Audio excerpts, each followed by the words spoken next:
ಬಂದು ನೋಡೋದು ಏನು ಬೇಡ ಏನು ಚೆನ್ನಾಗಿಲ್ಲ ಯಾವ ಹಣ್ಣೇ ಚೆನ್ನಾಗಿಲ್ಲ ಒಟ್ಟು ಹಣ್ಣಿನ ವಿಚಾರ ಬರ್ರಿ ಫೋನ್ ಮಾಡಿರಿ ನಂಬರ್ ತಗೋರಿ ಅಣ್ಣನ ಹತ್ರ ಬುದ್ಧಿ ಈಗ ನಾವು ಇದೆಲ್ಲ ಸೇರಿಸಿ ಮಾಡೋಣ ಮಾಡೋಣ ಜಯಂತಿ ಇಲ್ಲೇ ಬರ್ತೀವಿ ಹಂಗೆ ಮಾಡ್ರಿ ಸಾರಿ ಬರೋಣ ಹಂಗೆ ಮಾಡೋಣ ಅದ್ಭುತ ಬೆರಳಿಗೆ ಆಯ್ತು ಮಾಡೋಣ ಹಂಗೆ ಮಾಡೋಣ ಅಲ್ಲಿ ಉಳಿಸ್ಕೊಳ್ರಿ ಅಲ್ಲಿ ಉಳಿಸ್ಕೊಂಡು ಅದ್ಭುತ ಆರಂಭ ಮಾಡ್ತೀನಿ ಈಗ ನೋಡಿ ಆರಂಭ ಮಾಡಿರ್ತಿದ್ರು ಇದೆಲ್ಲ ಮಾಡ್ತೀನಿ ಮಾಡೋಣ ಮಾಡೋಣ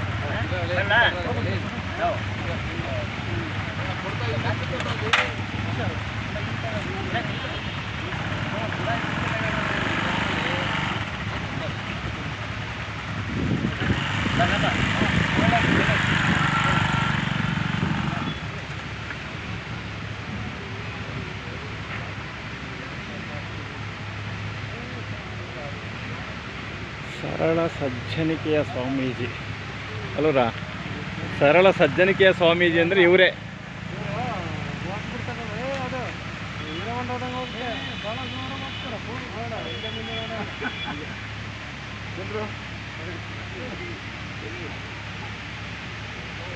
ಸ್ವಾಮೀಜಿ ನಿಮ್ಮಂಥವ್ರ ಆಶೀರ್ವಾದ ನಮ್ಮ ತಲೆ ಮೇಲೆ ಇರಲಿ ಬುದ್ಧಿ. ನಿಮ್ಮಂಥ ಮಹಾನುಭಾವರು ಸಿಗೋದು ತುಂಬ ಕಮ್ಮಿ. ಚಿತ್ರದುರ್ಗದಿಂದ ನಾನು ಮಾತಾಡ್ತಾ ಇರೋದು. ಇವರು ಹಂಪಿಯಲ್ಲಿರುವಂಥ ಒಂದು ಗುಹೆ ಒಳಗೆ ವಾಸ ಆಗಿರುವಂಥ ಸ್ವಾಮೀಜಿಯವರು. ಇವರ ಆಶೀರ್ವಾದ ನಮಗಿರಲಿ, ನಮ್ಮ ಒಂದು ಭಕ್ತಿ ಅವರ ಮೇಲೆ ಬೀಳಲಿ ಎಂದು ನಾನು ಪ್ರಾರ್ಥಿಸಿಕೊಳ್ಳುತ್ತೇನೆ. ಜೈ ಸ್ವಾಮೀಜಿ.